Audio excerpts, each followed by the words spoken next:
नमस्कार, ये आकाशवाणी शिमला है। अब आप प्रभा शर्मा से प्रादेशिक समाचार सुनिए।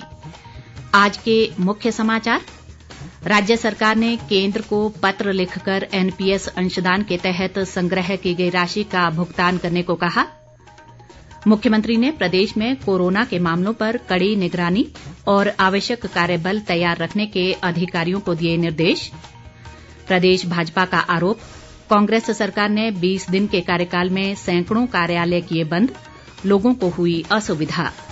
और बूस्टर डोज के रूप में नाक से दी जाने वाली कोविड रोधी भारतीय वैक्सीन जनवरी से होगी उपलब्ध।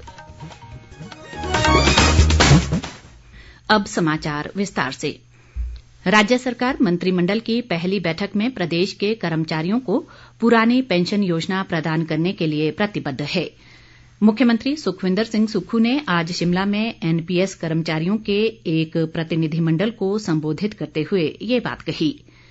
उन्होंने कहा कि कांग्रेस पार्टी द्वारा विधानसभा चुनाव के दौरान घोषणा पत्र में लोगों को दी गई 10 गारंटियों को सरकार चरणबद्ध तरीके से लागू करेगी। मुख्यमंत्री ने कहा कि पूर्व भाजपा सरकार ने अपने कार्यकाल के अंत में 900 से अधिक संस्थान खोले हैं, जिससे वार्षिक 5,000 करोड़ रुपए का अतिरिक्त बोझ पड़ेगा। उन्होंने कहा कि पेंशन धारकों को नियमित और सम्मानजनक पेंशन देने के उद्देश्य से रूपरेखा तैयार करनी होगी। मुख्यमंत्री ने कहा कि राज्य सरकार ने केंद्र सरकार को पत्र लिखकर एनपीएस अंशदान के तहत संग्रह की गई राशि का भुगतान करने को कहा है। इस अवसर पर एनपीएस कर्मचारी संघ के अध्यक्ष प्रदीप ठाकुर ने कहा कि राज्य सरकार और पेंशन निधि विनियामक व विकास प्राधिकरण को प्रतिवर्ष 1,632 करोड़ रुपए का योगदान दे रहे हैं। मुख्यमंत्री सुखविंदर सिंह सुक्खू ने राज्य में कोरोना के मामलों पर कड़ी निगरानी रखने के लिए स्वास्थ्य विभाग के अधिकारियों को आवश्यक कार्यबल और मशीनरी तैयार रखने के निर्देश दिए हैं। आज शिमला में कोविड-19 की स्थिति की समीक्षा के लिए स्वास्थ्य अधिकारियों की बैठक की अध्यक्षता करते हुए उन्होंने पॉजिटिव केस सैंपल की जीनोम सीक्वेंसिंग को भी मजबूत करने को कहा। मुख्यमंत्री ने कहा कि हिमाचल आने वाले लोगों को कोविड से बचाव के लिए उचित व्यवहार को लेकर प्रोत्साहित करने के अलावा इससे संबंधित उचित निगरानी भी रखी जानी चाहिए। सुखविंदर सिंह सुक्खू ने कहा कि फ्लू जैसे लक्षण वाले लोगों की कोविड-19 की जांच भी अवश्य करवाई जाए ताकि उनका शीघ्र इलाज शुरू किया जा सके। बैठक में विधायक इंद्रदत्त लखनपाल, संजय अवस्थी, केवल सिंह पठानिया और अजय सोलंकी सहित मुख्य सचिव आरडी धीमान भी मौजूद रहे।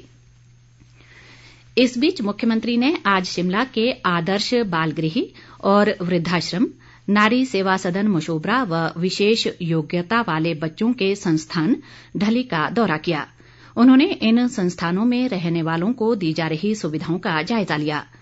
मुख्यमंत्री ने मशोबरा स्थित नारी सेवा सदन, वृद्धाश्रम व आदर्श बाल गृह में रहने वालों से भी बातचीत की। उन्होंने अधिकारियों को निर्देश दिए कि इन संस्थानों में रहने वालों को बेहतर सुविधाएं प्रदान की जाएं। बाद में मीडिया से बातचीत करते हुए मुख्यमंत्री ने कहा कि सरकार द्वारा संचालित ऐसे संस्थानों में रहने वालों को राज्य सरकार फेस्टिव अलाउंस प्रदान करेगी। सुखविंदर सिंह सुक्खू ने कहा कि निराश्रित महिलाओं, अनाथ बच्चों और विशेष रूप से सक्षम बच्चों को अत्याधुनिक सुविधाएं प्रदान करने के लिए राज्य के विभिन्न हिस्सों में 3 एकीकृत समाज कल्याण संस्थान खोले जाएंगे ताकि वे इन संस्थानों में घर जैसा महसूस कर सकें। मुख्यमंत्री ने मशोबरा स्थित नारी सेवा सदन में रहने वालों को कंबल व मिठाइयां भी वितरित की। सूचना और प्रसारण मंत्री अनुराग सिंह ठाकुर ने कहा है कि हाल ही में किए गए भवनों और भूमि के निरीक्षण में 11 लाख वर्ग फुट से अधिक जगह खाली मिली है। अनुराग ठाकुर ने कहा कि सूचना और प्रसारण मंत्रालय ने एक अभियान शुरू किया है जिसके तहत विभिन्न मीडिया इकाइयों और प्रसार भारती कार्यालयों में अनावश्यक वस्तुओं को हटाकर अतिरिक्त जगह का पता लगाया गया। उन्होंने ये भी बताया कि इस अभियान के तहत निपटान किए गए कबाड़ से लगभग 22 करोड़ रुपए प्राप्त किए जा सकते हैं।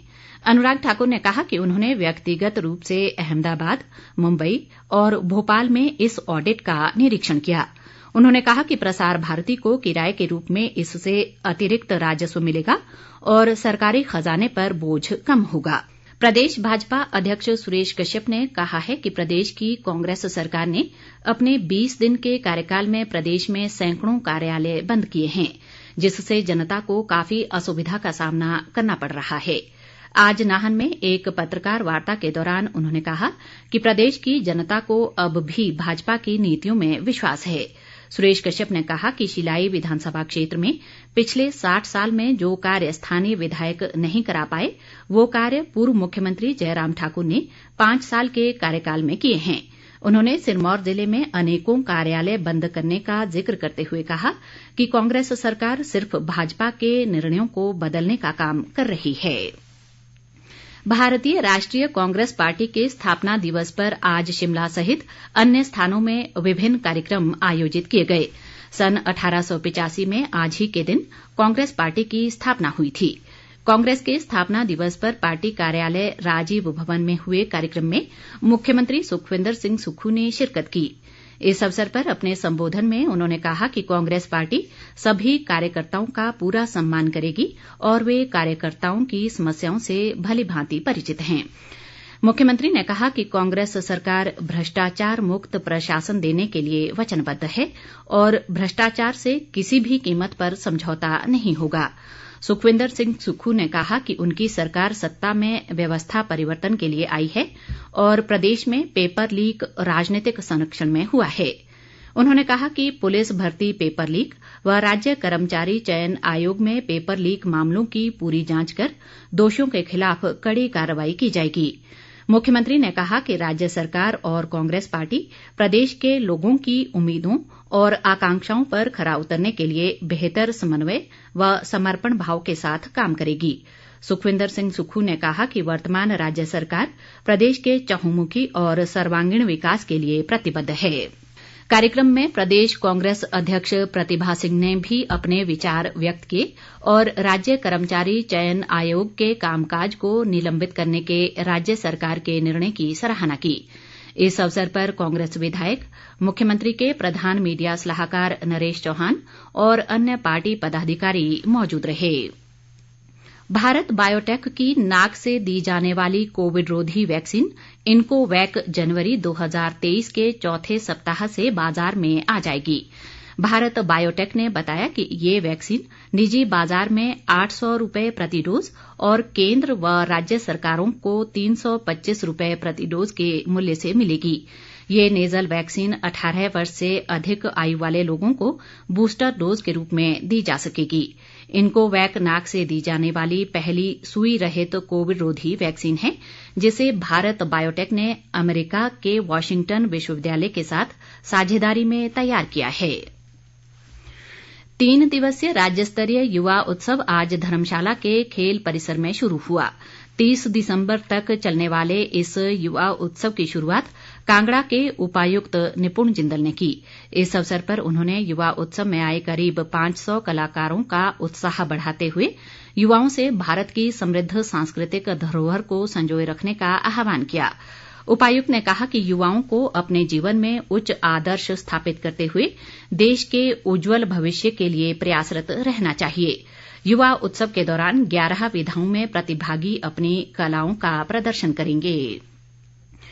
तकनीकी विश्वविद्यालय हमीरपुर ने मई 2022 की परीक्षा में बैठे अभ्यर्थियों को पुनर्मूल्यांकन, पुनः जांच और उत्तर पुस्तिका की फोटोकॉपी प्राप्त करने के लिए 9 जनवरी तक आवेदन करने को कहा है। विश्वविद्यालय के परीक्षा नियंत्रक अनुपम कुमार ने बताया कि आवेदन से संबंधित जानकारी तकनीकी विश्वविद्यालय की वेबसाइट पर उपलब्ध है। अंत में मुख्य समाचार एक बार फिर। राज्य सरकार ने केंद्र को पत्र लिखकर एनपीएस अंशदान के तहत संग्रह की गई राशि का भुगतान करने को कहा। मुख्यमंत्री ने प्रदेश में कोरोना के मामलों पर कड़ी निगरानी और आवश्यक कार्यबल तैयार रखने के अधिकारियों को दिए निर्देश।